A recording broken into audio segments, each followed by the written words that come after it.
Hello students, कैसे हैं आप सब लोग। जैसा कि आप लोगों को पता होगा 7 मई वाले दिन आपका एग्ज़ाम आपके पास आ चुका है। बहुत सारे बच्चों के माइंड में ये चल रहा होगा कि आखिरकार हमें कौन कौन से डॉक्यूमेंट्स लेकर जाने हैं या फिर किन किन बातों का ध्यान रखना है जिस समय हमारा एग्ज़ाम हो। तो आज की वीडियो हर एक बॉयज़ के लिए या गर्ल्स के लिए काफ़ी इंपॉर्टेंट है, क्योंकि आज के लिए जो मैं आपको बातें बताने वाला हूँ ऐसी बातें हैं, अगर आपने थोड़ी सी भी मिस्टेक करी तो आपको एग्ज़ाम नहीं देने दिया जाएगा। तो इसलिए वीडियो को लास्ट तक देखना, चैनल को सब्सक्राइब करना और आपको बता दें वीडियो को वॉच फुल करना, जिससे कि जितनी भी इंफॉर्मेशन है आपको सारी की सारी इंफॉर्मेशन पहुंचा सकूं। आपको बता दें एक चीज़ का विशेष कर ध्यान देना, जब आप एग्ज़ाम देने के लिए जाएं ना तो उस समय आपको विशेष कर ध्यान देना होगा कि जब आप जाएं तो एग्ज़ाम जहां पर आपका होने वाला है, हो सकता है वो जगह आप लोगों ने देखी हो, वो कॉलेज आपने देखा हो, लेकिन फिर भी कोशिश करना कि एग्ज़ाम वाली जगह पर आधे से 1 घंटे पहले आप लोग पहुंच सकें। वहां पर थोड़ा सा वहां का जो वातावरण है वहां पर आप थोड़े ढल सकें, जिससे जो मतलब मेंटली प्रेशर जो होता है वो थोड़ा धीरे धीरे जब वहां पर रहोगे, टाइम थोड़ा बिताओगे तो थोड़ा आप नॉर्मली हो जाओगे। जिस समय आप एग्जाम देने के लिए अंदर जाएं उस समय आप कोशिश करें कि आप या तो कोई जूस वगैरह पी के जा सकते हैं या चॉकलेट वगैरह खा के जा सकते हैं, दही बूरा खा के जा सकते हैं, ठीक है। कुछ लाइट चीज़ें आप लोगों को खाकर जानी है। ऐसी कोई चीज़ मत खाना जिससे कि खाने के बाद हैवी खाना खा लिए, मान लो समोसे वगैरह खा लिए या कचौड़ी वगैरह खा लिए। वहाँ पर जा रहे हो, दोपहर का समय वैसे ही होता है बहुत से बच्चों के लिए, तो आपको पता होगा यही समय होता है नींद का। तो बहुत से बच्चों को नींद आती है, तो उस समय आपको नींद नहीं आनी चाहिए। हैवी भोजन आप लोगों को नहीं करना, लाइट करके जाइएगा और ऐसा भोजन करना है जो आपको 3 घंटे तक एनर्जी देता रहे प्रॉपर, ठीक है। बायोलॉजी के स्टूडेंट हो आप तो पता होगा एनर्जी के लिए कार्बोहाइड्रेट की जरूरत पड़ती है, ठीक है। तो आपको क्या करना है, इस तरीके से खाना खाना है, थोड़ी देर पहले पहुंचना है। जिस समय चेकिंग वगैरह हो तो आपको इस चीज का ध्यान रखना है कि कोई भी ऐसे कपड़े पहनकर मत जाइएगा, कोई सी ऐसी चीज लेकर मत जाइएगा जिससे चेकिंग के दौरान आप लोगों का माइंड ऑफ हो जाए, क्योंकि चेकिंग के दौरान अगर आपका माइंड ऑफ हो गया तो आपको बता दें एग्जाम से पहले ही आपका माइंड डिस्टर्ब हो गया ना, तो एग्जाम में जब आप बैठोगे तो आप अच्छे तरीके से एग्जाम को नहीं दे पाओगे।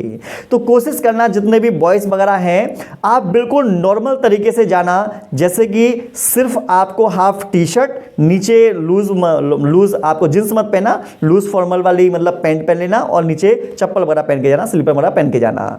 कोई वॉच वगैरह नहीं, कोई रिंग नहीं, कोई मतलब कि कैप वगैरह नहीं, कोई मतलब कि जो सनलाइट के जो स्टाइलिश चश्मा बना होता है, कुछ भी ऐसा नहीं लेना। बिल्कुल नॉर्मल तरीके से आप जाइएगा, ठीक है। उसी तरीके से गर्ल्स को ध्यान रखना है कि जो जितनी भी गर्ल्स वगैरह हैं नॉर्मल कपड़े पहनेंगे। आप भी हाफ टी शर्ट पहन के जा सकते हो, नीचे प्लाजो वगैरह पहन के जा सकते हो और सिंपल वाले जो स्लीपर होते हैं उनको आप पहन के जा सकते हो। कोई स्टाइलिश चीज़ें आप लोगों को नहीं पहननी है, ठीक है। इस चीज़ का विशेष कर ध्यान देना, जैसे क्लिप वगैरह हो गया, नोज पिन हो गई, इयररिंग वगैरह जो हो गई, ठीक है। कोई भी ऐसी मेटल की चीज़ें आपको नहीं पहन के जानी। कोशिश करना जितना सिंपल हो सके उतना सिंपल जाएं, क्योंकि आप लोगों को बता दें कि आपको चेकिंग के दौरान प्रॉब्लम नहीं आनी चाहिए, मेरा मानना ये है, ठीक है। जब सिंपल जाएंगे तो अच्छा रहेगा। लेकिन हाँ, मैं आपको बता दूं जैसे कुछ ऐसी हैं मतलब जो मतलब मॉडर्न गर्ल्स वगैरह हैं तो वो जो बुर्खा वगैरह होता है उसे पहन के जा सकते हैं, लेकिन आपको थोड़ा एक्स्ट्रा मतलब कि 12:30 बजे के लगभग पहुंचना होगा। जो सरदार लोग होते हैं, जो उनकी पगड़ी वगैरह होती है, वो भी थोड़ा पहले पहुंचे वहां पर, जिससे कि आपकी चेकिंग अच्छे तरीके से हो सके।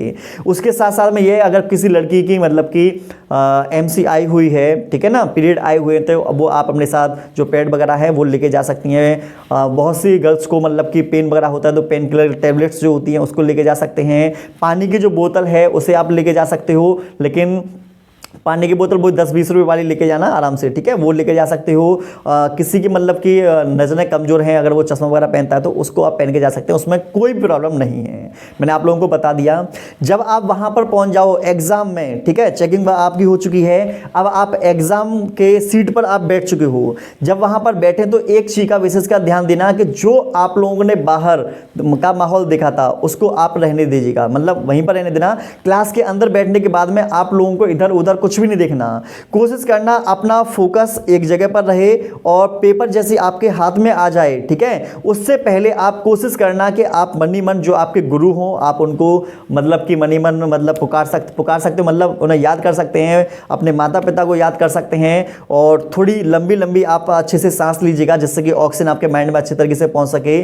और उसके बाद आपका जैसे ही ओपन कर लें, जैसे आपकी ओपन हो जाए आपकी जो क्वेश्चन सीट है, तो उसके बाद आपको 3 घंटे तक लगातार फुल फोकस के साथ आपका जो पूरा ध्यान है वो सिर्फ और सिर्फ क्वेश्चंस की तरफ होना चाहिए। आपके पास में कौन लड़का बैठा है, कौन लड़की बैठी हुई है, या मैडम कैसी हैं, बहुत से लोग तो मैडम को देखते रहते हैं या गर्ल्स को देखते रहते हैं, ऐसा काम मत करना। पहले पेपर दे लो, पेपर आपका कंप्लीट हो जाए उसके बाद में आप किसी को भी देखो, कोई दिक्कत नहीं है। तो क्या काम करना है, पूरे अच्छे तरीके से आपको फुल फोकस के साथ क्वेश्चंस पर ध्यान देना है, क्वेश्चंस के लॉजिक को समझना है, क्वेश्चंस के जो यूनिट वगैरह है उसको समझना है, क्वेश्चंस की भाषा को ज्यादा से ज्यादा ऑब्जर्व करने की कोशिश करनी है। और क्वेश्चंस आपको फंसाएगा नहीं, फंसना आपको ये सोच कर जाइएगा। कॉलम वाले जो क्वेश्चंस हैं वो कॉलम वाले क्वेश्चंस उसको ध्यान से करिएगा, ठीक है।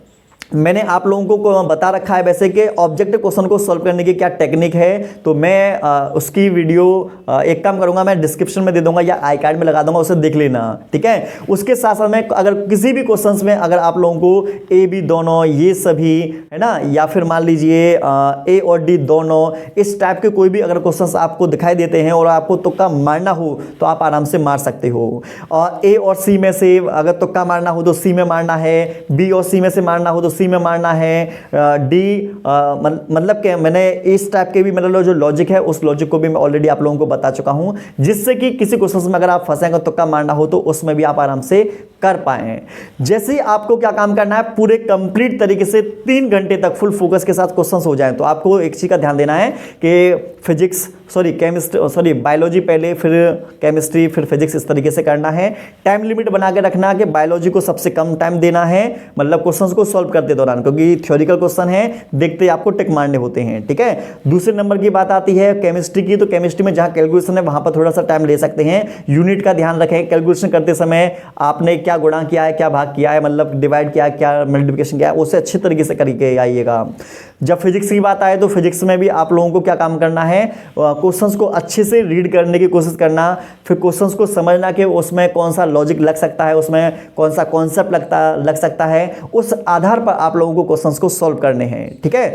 आपको क्या काम करना है, ऐसा बिल्कुल मत करना कि 1-2 क्वेश्चंस आपको नहीं आए आप घबरा जाओ कि नहीं ये हमसे क्वेश्चन नहीं हो रहे हैं, पेपर बहुत हार्ड आया है। अपने मन में ऐसा कुछ ही मत बोलना, ये आप लोगों की लास्ट लड़ाई है, लास्ट तक आप लोगों को लड़नी पड़ेगी, ठीक है। तो आपको क्या काम करना है, थोड़ा सा हिम्मत बनाकर रखिएगा। 1-2 क्वेश्चंस आपको बता दें, हो सकता है हार्ड आ जाए, लेकिन कोई भी पेपर जब बनता है ना तो आपको बता दें उसका 60% पोर्शन, 60 से 65% पोर्शन जो होता है वो इजी ही डाला जाता है, और 20 कभी कभी 30% के लगभग जो होता है वो थोड़ा हार्ड होता है, ठीक है। हार्ड बहुत ज़्यादा हार्ड नहीं होता, आपको ये लग रहा होगा सर ने हार्ड बोलते हैं, बहुत हार्ड नहीं होता, लेकिन हाँ उसमें थोड़ा आपको दिमाग लगाने की ज़रूरत पड़ जाती है।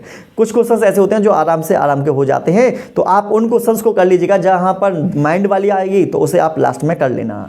तो इस तरीके से कंप्लीट आप लोगों की स्ट्रेटजी होनी चाहिए, और इस स्ट्रेटजी को करते हुए आप पेपर देने के लिए जाते हो तो 2 से 3 दिन के अंदर ही आपका पेपर जो होगा वो बहुत अच्छा होगा, ठीक है ना। जैसे आप लोगों का पेपर हो जाए तो जब लौट कर आप लोग आए तो आप बिल्कुल भी टेंशन मत लेना कि हमारा ये क्वेश्चन नहीं हुआ या वो क्वेश्चन नहीं हुआ। देखो जितनी आपसे हो सकता था आपने फुल एफिशिएंसी के साथ आपने पेपर दिया, ठीक है। जितनी आप लोगों ने मतलब कि जितना आप लोगों ने सोचा था, जितना मेहनत करनी थी, सारे काम आप लोगों ने कर लिया। अब आपके हाथ में कुछ भी नहीं है, पेपर हो चुका है। अब जैसा रिजल्ट आएगा वो देखा जाएगा। अब आप अपने ऊपर मतलब देख लीजिएगा कि अगर आपको नेक्स्ट ईयर की तैयारी करनी है तो तैयारी करनी है, या फिर कोई और कहीं स्विच करना है तो आप स्विच कर सकते हैं, वो आपके ऊपर डिपेंड करता है।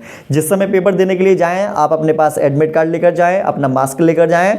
उसके साथ साथ में आपको क्या लेकर जाना है, अपने साथ आप एक आइडेंटिफिकेशन प्रूफ लेके जाना, आधार कार्ड या पैन कार्ड वगैरह इस तरीके की चीज़ लेके जाना, फोटो वगैरह भी अपने साथ लेकर जाना। बस यही चीज़ें आप लोगों को लेके जानी है और किसी भी चीज़ को अपने साथ लेकर मत जाइएगा जिससे कि चेकिंग के दौरान आपको कोई भी प्रॉब्लम्स आ सके। ठीक है, पेन वगैरह लेकर नहीं जाना, रब वगैरह कोई लेकर नहीं आना, वॉच वगैरह, कैलकुलेशन, मोबाइल वगैरह कुछ भी चीज़ें आप लोगों के अंदर नहीं जाएंगी। तो आपको क्या चीज़ लेकर जानी है ये भी मैंने आप लोगों को बता दिया। तो ये कंप्लीट वीडियो हर एक नीट स्टूडेंट के लिए काफ़ी इंपॉर्टेंट थी। तो आपका काम है कि आपके जितने भी दोस्त हैं जो नीट की प्रिपरेशन कर रहे हैं, आप इस वीडियो को अपने दोस्त को जरूर भेज देना। तो क्योंकि आप लोगों को पता होगा हम आप लोगों के लिए इन्फॉर्मेशन देते हैं, इसलिए देते हैं कि ज़्यादा से ज़्यादा लोगों तक ये इन्फॉर्मेशन पहुंच सके। आप अपने तक सीमित मत रखना, लोगों तक पहुंचना जिससे कि हम उन तक जरूर पहुंच सकें। आपको वीडियो कैसी लगी कमेंट सेक्शन में जरूर बताइएगा। मिलते हैं नेक्स्ट वीडियो में।